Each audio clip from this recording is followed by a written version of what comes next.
What up? Total Control 871. $88. It's pretty comfortable.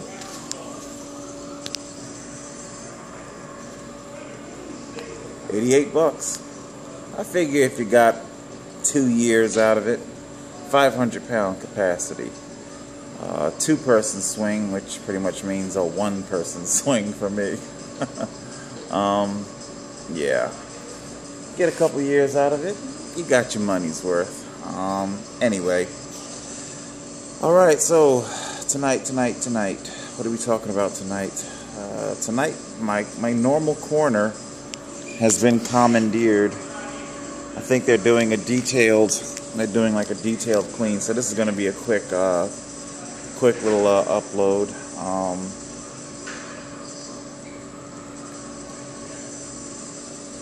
Starbucks, presidents and porn stars, Facebook, Cambridge Analytica. What do all these things have in common? A lot of it has to do with public perception. You know, the public is outraged over the 2 black men arrested inside Starbucks, even prompting the CEO to issue a very publicized apology, and also going so far as to meet with the men. There's probably going to be a very hushed and quiet monetary, you know, they're probably going to get broke off some money for it. But we ask ourselves, you know, why them and not me? Now remember, they didn't buy anything. I do. Not only had I bought something, but I've got a very long and lengthy history of a great deal of my income goes to that establishment and many others. Like I said last night, it was a swift kick to the gut. You know, it also tells me what's going on with the American psychological lexicon, how people's minds are so easily manipulated. You know, we see our NAACP, they're chiming in with their whole we had sit-ins and protests, shouting loud and commandeering the entire cafe. Me? I'm just one man sitting quietly by myself. I bought your crap. An inordinate amount of my money goes into your margins. You profit mightily off of my poverty. But apparently that wasn't good enough, because you're homeless. And it gets me to thinking. It just kind of brought my mind back to what I was saying the other night about how I refuse to live my life skulking in the shadows. Homeless people are perceived as a class of citizens that require a type of clemency. When we see organizations wanting to help homeless people, it's always done from a standpoint of, they may have messed up in life, but you know, we gotta do something for them. Everybody needs another chance. And I'm not saying that isn't always the case. That's true. But it is my observation, my life experience, that the vast majority of society refuses to see how detrimental the economy is to its own citizens, how it will cause poverty. You know, my low wage was taxed so heavily that I understand taxation, it's supposed to be a safety net that protects some of the most vulnerable citizens. Okay, I get it. I can wrap my head around that.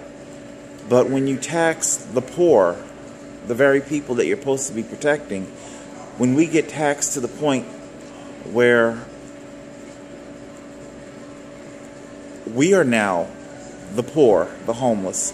Okay, so your taxation is creating the very problem that you're trying to stymie.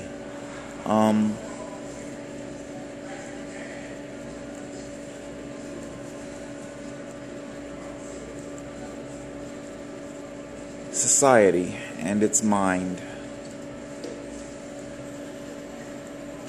Then you wonder, you know, I think society was humiliated by Facebook and Cambridge Analytica. Society, Congress, whatever you want to call it. You know, I think you were humiliated more than anything. Oh my God, I had no idea I was being controlled in such a fashion. I have no idea. How could you not know? I haven't seen anything roll out.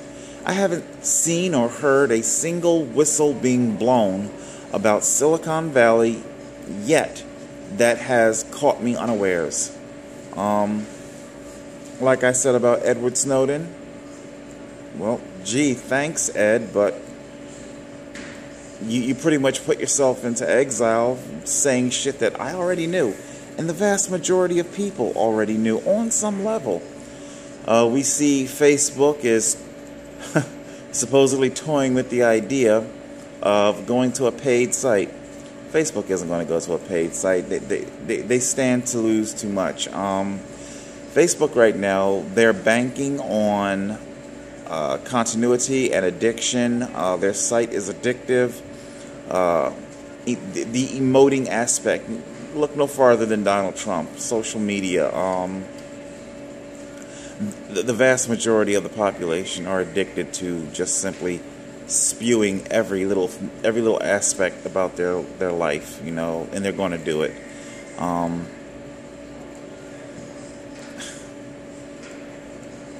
They're going to continue to. Right now, I guess you could say Facebook has lost some of its innocence, you know, as it innocently partnered with these people, these third-party apps, and whatever the crap is, scores, tallies, surveys, you know, quizzes, whatever it is, you know, people are more privy, you know, so they're less likely to click onto it. But what can I say? People are still going to put their entire life on Facebook. Facebook isn't going to go to a paid site. It's scare tactic talk. They're trying to scare you into, all right, you guys better shut up about us pimping out your data. You better shut up about it. Otherwise, we'll make you pay us. No, shut up. No, you're not. You're not going to make a goddamn thing. All right, like I said, I'm pretty pissed about the fucking Starbucks thing. Seems like nobody really gives a shit about homeless, you know.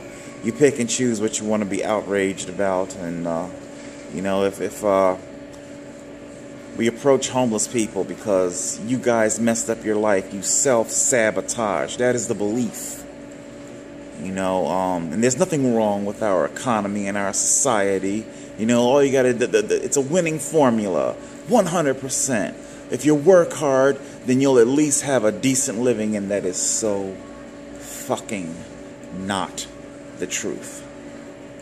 I am the living embodiment of this, and I am not alone. Hard work does not equate to a decent living. I get it. Nobody promised you luxury.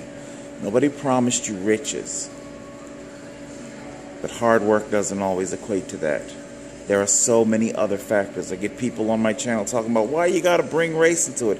Because race is very much indeed a factor. A very prominent factor. I mean, is there a reason why so many high job security, high wage jobs, middle-aged white men? When I worked in the casino, when the engineering department would go on break together, I called it the Great White Way. They'd slide tables together so they could all sit together, and it would just be an entire row of middle-aged white men. And maybe every so, it'd be like one black man or there might even be what I call a twofer, two for one, a black woman, so they can check two boxes on their affirmative action forms. Yep, we got a black, we got a woman, we got, but, so many of these jobs, police officers, firefighters, so many, they're just resoundingly white male, so,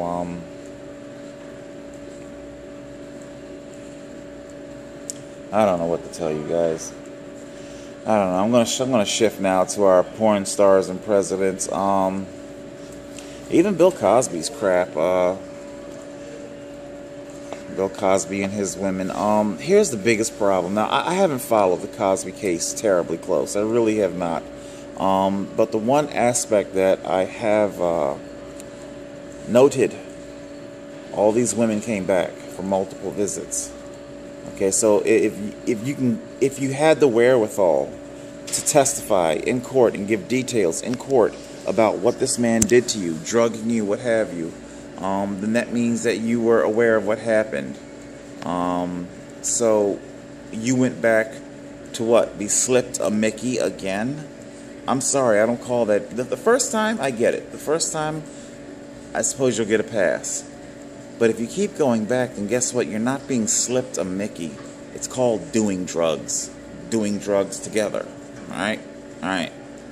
And who are we kidding? You are hoping that this man, this television Hollywood icon legend would propel you to unprecedented Hollywood fame and glory. And when that did not happen, and of course, a Me Too movement came along. Hey, let's run with this. Seeing as how my plan A didn't cash out, let's go with plan B. And a lot of Me Too are chuck. The vast majority of, not all of them, but I think the vast majority of the Me Too movement, whether they're targeting conservatives or liberals, a lot of it is a lot of a plan B cash out, stuff like that.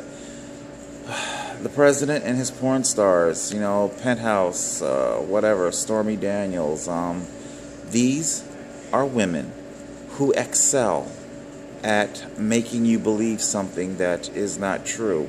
I mean, it's in their porn. It's the very nature of porn to make you believe that they are feeling a particular way when they are actually not. These are women who get paid to sell their body. Let us never lose sight of that. I'm no defender of Donald Trump, but let us lose sight of the fact that these are people who sell their body and they have a price. I've also wondered and speculated if Bob Mueller isn't very quietly and covertly collaborating with Michael Avenatti. Avenatti, am I saying his last name right? With Stormy Daniels' lawyer, maybe not. Maybe not have nothing at all to do with it. I'm just wondering, because, Avenatti seems to, he does indeed seem to have a lot of access and he seems to be privy to a lot of things. Now, it might be a product of his own investigations, but I don't know. I can't help but wonder, did he have help? I don't know. Michael Cohen. I think Michael Cohen might have been the go-between between Trump and Hannity. Hannity, I think the scandal there, because obviously just because you have the same lawyer, that's not a crime. It's not even a scandal. I mean, so what? You got the same lawyer. Big deal. I think what's going to come of that, I wouldn't be surprised if Cohen was a type of go-between. Was Hannity being paid by Trump both before and after the election to craft stories, to craft narratives? I mean, because Hannity was just right there, man.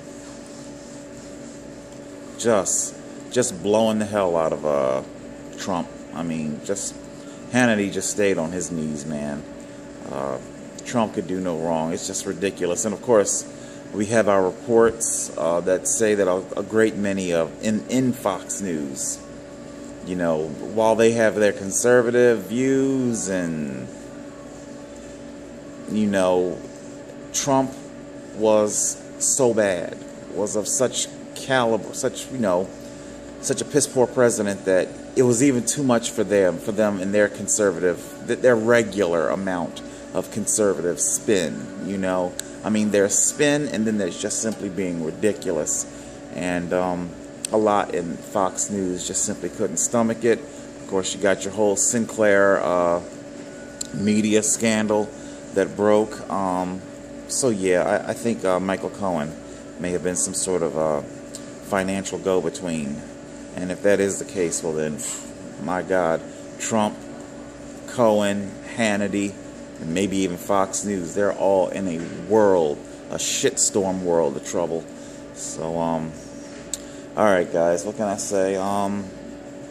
Be mindful, be thoughtful, think for yourselves. Don't be in such defense of a particular political party. Think for yourself, alright? Alright, and if you got it, come out here and get one of these damn swings. Yeah, I'll show it to you. Oh. Comfy. Alright. Me and the Black Rider's gonna go do a little bit of shopping. Catch you guys later. Total Control, 871.